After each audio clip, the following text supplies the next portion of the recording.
Bonjour à toutes et à tous, soyez les bienvenus pour un nouvel invité de la rédaction. Le nom de notre invité de la semaine vous donne à coup sûr l'eau à la bouche. En 2005, il reprend sa première boulangerie puis il transforme Feuillette en franchise il y a 10 ans.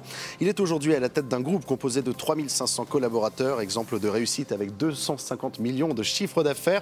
Bonsoir Jean-François Feuillette. Bonsoir.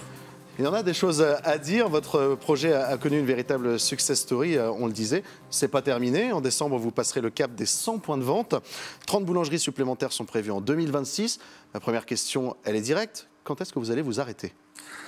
Ah, ça, c'est une bonne question. Je ne suis pas parti déjà pour m'arrêter. Bon, après, le parcours, c'est vrai, quand on parle, c'est vrai, demain c'est pratiquement une centaine de boulangeries, 3500 collaborateurs. Ça fait un peu, quand on met un peu le rétroviseur, le départ à Blois avec une toute petite boulangerie, c'est vrai que déjà, on en est fiers. Et puis surtout, on a fait un peu le bilan de notre boulangerie. Et c'est vrai que depuis maintenant presque une quinzaine d'années, on a servi plus de 100 millions de clients. Donc c'est vrai que c'est waouh. C'est vertigineux. On en est content. C'est un peu vertigineux.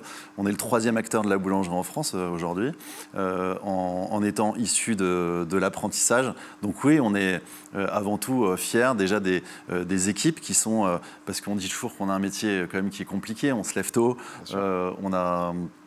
On a aujourd'hui 3500 salariés, mais qui ont des compétences.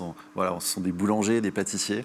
Et puis, merci aux clients aussi, parce que c'est eux qui nous encouragent tous les jours sur les réseaux sociaux à essayer d'aller plus loin, à faire des nouvelles recettes. Voilà, moi, je suis toujours en quête du goût dans les magasins, parce que avant tout, mon métier, c'est d'être pâtissier. Vous mettez toujours la main à la pâte aujourd'hui ? Toujours. Alors, je le fais un peu plus pour de l'événementiel. Voilà, je suis un entrepreneur. Mais j'ai toujours plaisir à aller le faire avec les équipes parce que je garde cette même passion de la pâtisserie. Alors, je le fais, mais comme peut-être vous, les week-ends, en famille, voilà, on fait des gâteaux. Et d'ailleurs, j'ai sorti mon 2e livre de recettes qui permet aussi aux clients d'avoir une autre vision, une autre approche en s'amusant à la maison avec les enfants. Donc essayez, d'ailleurs, je vous le recommande. Essayez la recette du cookie qui est très simple, la recette du flan. Voilà. Et tout ça, ce sont des recettes de nos magasins. Comme quoi, on utilise aussi des recettes simples. Il n'y a pas de secret en fait, vous les partagez vos recettes? Mais je partage toutes les recettes. Moi-même, je tiens voilà, mes recettes de tout mon parcours professionnel. Maintenant, j'ai entamé mon apprentissage, bon, ça ne me rajeunit pas, mais presque il y a une trentaine d'années. Déjà une trentaine d'années. Donc les recettes aujourd'hui, ça évolue parce qu'on désucre beaucoup les produits. On essaye, voilà, il y a des produits qui sont tendance. Donc les recettes, elles sont amenées toujours à évoluer. Donc je suis content de présenter mes recettes aujourd'hui dans ce livre en tout cas.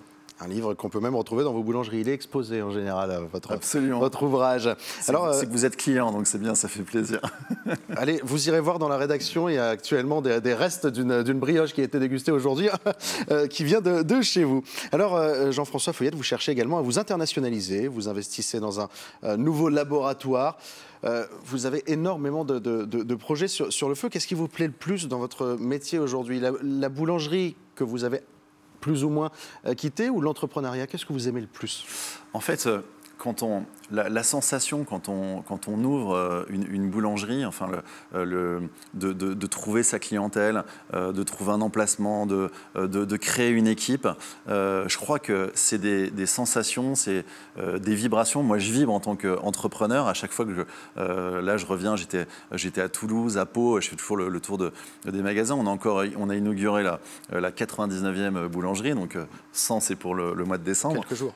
Et donc, à chaque fois, c'est tout simplement des émotions qui, voilà, je suis piqué en tant qu'entrepreneur, et puis je suis poussé également par mes équipes qui, du coup, structurer une entreprise, c'est quelque chose de merveilleux, c'est quelque chose d'intéressant. L'entrepreneur d'aujourd'hui n'est pas le même qu'hier, parce que quand on démarre, au départ, j'ai démarré avec un salarié, et évidemment, il faut faire la plomberie, l'électricité, il faut savoir tout faire. On sort ses étiquettes soi-même, les recettes, ses commandes, on fait tout. L'entrepreneur qui monte 10 boulangeries, 20 boulangeries, en fait, l'entrepreneur d'aujourd'hui, l'entrepreneur de demain ne sera pas le même non plus. Il y a une évolution permanente. Il y a une évolution permanente. Voilà, d'ouvrir, là c'est vrai que cette année on a ouvert une vingtaine de boulangeries, on va en ouvrir 30 à peu près l'année prochaine avec des nouveaux concept. On l'a ouvert, on a tenté notre pilote de coffee shop à la française. Les rues nationales à Tours. Exactement. Donc tout ça, et je fais confiance aussi. J'habite à 200 mètres du café Feuillette à Tours. Et pour moi, c'est important d'avoir un œil et de faire confiance aussi aux Tourangeaux et d'implanter mes nouvelles idées, mes nouvelles recettes en région centre parce que ça me permet d'avancer. Puis vous êtes chez vous ici, évidemment. Absolument. J'aimerais que vous nous parliez également de votre projet de fonds de dotation Feuillette. Vous visez l'ouverture d'une école de boulangerie. Ça se passera à Madagascar vers juin 2026. Pourquoi est-ce que vous souhaitez transmettre comme cela cette passion jusque si loin, si je puis dire ? Alors, en fait, il y a un produit qui me fait vibrer en tant que pâtissier depuis de nombreuses années, c'est la vanille Madagascar. Donc, je me suis déplacé la première fois pour aller serrer la main de mon producteur.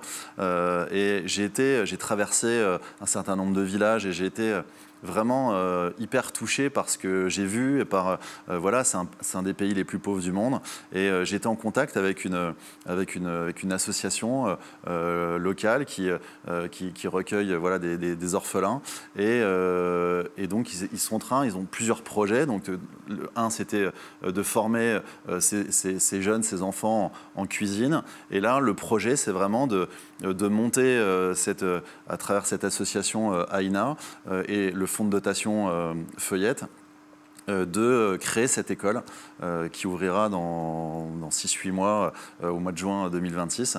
Donc pour offrir un avenir et offrir un métier. Et puis voilà, quoi de mieux que de partager déjà sa passion et puis de transmettre tout simplement un savoir-faire.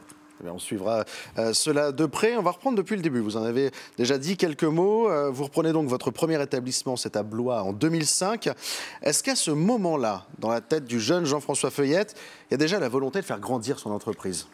Alors, grandir, oui et non.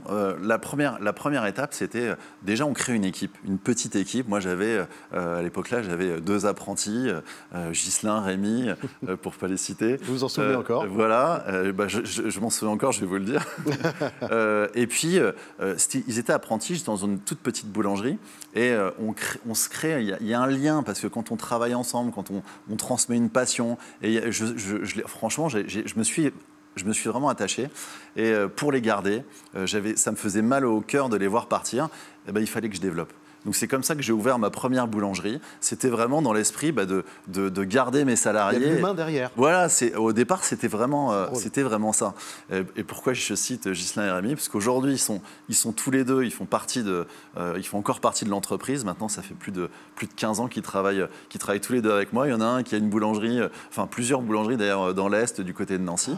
Et puis l'autre il a ouvert récemment sa boulangerie à Châteauroux. Donc vous voyez, oui, c'est une belle histoire qui se poursuit. Exactement. Et puis il participe avec moi à l'élaboration des recettes, comme c'était mon chef pâtissier. Donc on réfléchit encore au développement et puis à la suite.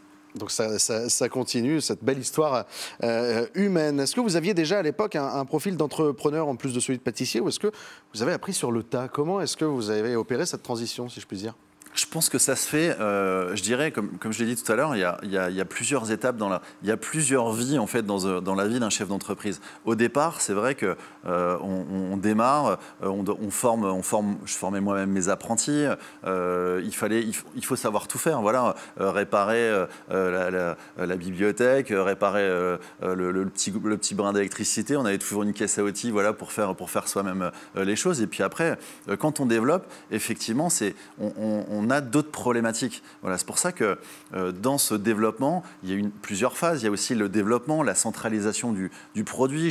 J'ai centralisé avec un atelier central qui est à Blois, qui fait 5000 m² avec 180 salariés aujourd'hui qui travaillent pour distribuer cette partie de la pâtisserie que je ne sais pas fabriquer, enfin, dans le but de toujours maintenir cette qualité. Donc en fait, dans chaque étape, et là l'étape de demain, ce sera évidemment d'agrandir et puis de monter un deuxième atelier pour poursuivre ce développement. Mais je suis reparti sur... non, en fait, l'entreprise, elle continue à vivre et 3500 salariés, on l'a dit dans le groupe aujourd'hui, il y en aura plus de 4500 à la fin de l'année prochaine. Donc oui, on continue. Chaque étape, je vous dis, c'est d'autres problématiques.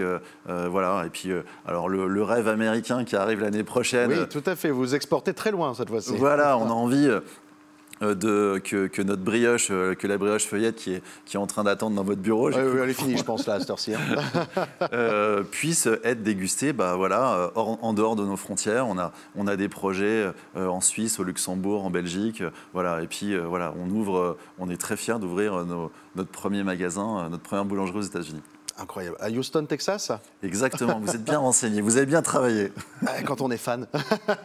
Bon, merci. Alors on va prendre un peu de recul sur le métier. Selon la Confédération nationale de la boulangerie et boulangerie-pâtisserie française, en 2020, le secteur générait un chiffre d'affaires annuel de 11 milliards d'euros. En 2025, il a grimpé à 15 milliards d'euros. Qu'est-ce qui explique cela? Est-ce que c'est les groupes comme le vôtre, par exemple, qui le portent ou pas seulement? Je crois que il y a un marché que les boulangers sont en train de reprendre, c'est vraiment le marché de la restauration et du snacking. Je pense que les boulangers ont compris que finalement, comme ils fabriquent le pain, ils pouvaient fabriquer les sandwichs et ils pouvaient aussi offrir une restauration à leurs clients sur place. Et je crois que c'est ça qui a fait vraiment évoluer le monde et l'univers de la boulangerie, c'est qu'on a une nouvelle offre et on s'est diversifié pour pouvoir recevoir les clients. Alors chez nous, c'est dans un esprit familial, comme à la maison. C'est exactement le feu de cheminée, voilà. tout ça. Mais je crois que tout simplement, le boulanger a compris que finalement, il savait faire de la restauration et donc il prend cette part de marché on est évidemment les premiers satisfaits de ça. Question de la fin avant de conclure. Est-ce que dans votre cas, 3500 salariés, bientôt 100 boulangeries, est-ce qu'on parle encore d'artisanat ou est-ce qu'on est dans une forme différente de production? Je crois qu'il n'y a pas beaucoup d'entreprises qui ressemblent aujourd'hui au groupe Feuillette. C'est difficile de prendre des fois du recul et de se dire, moi je suis un réseau d'artisans boulangers-pâtissiers. Dans les 3500 salariés sont des boulangers, des pâtissiers, des cuisiniers, des vendeurs, des vendeuses, voilà, qui tous les jours reçoivent nos clients. Comme je dis toujours, vous passez à 3 h du matin devant une boulangerie Feuillette, il y a de la lumière dans le fournil. Voilà, moi mon cœur de métier reste la boulangerie, la pâtisserie. Et pour moi, ce qui est important, et c'est pour ça que vous venez chez nous et que vous venez chez Feuillette pour venir chercher cette brioche, parce qu'elle a du goût, parce qu'elle est faite avec amour, évidemment. Mais d'ailleurs, la recette est dans le livre également. Voilà, je donne la recette de la brioche. Donc non, je crois que on est vraiment un réseau d'artisans. D'ailleurs, j'ai des artisans boulangers qui me sollicitent pour ouvrir leur boulangerie Feuillette parce qu'aujourd'hui, c'est vrai qu'on se structure. Ça permet aussi d'être plus fort. On centralise évidemment les achats. Ça nous permet de tirer les prix vers le bas et de rester quand même compétitif tout en restant qualitatif, tout dans le développement. Ça sera le mot de la fin. Merci Jean-François Feuillette. Merci à vous. Alors c'est la fin de cette émission. Un rendez-vous sur notre site pour la revoir. Et sinon la semaine prochaine pour un nouvel invité de la rédaction. D'ici là, passez une excellente fin de semaine sur Val de Loire TV.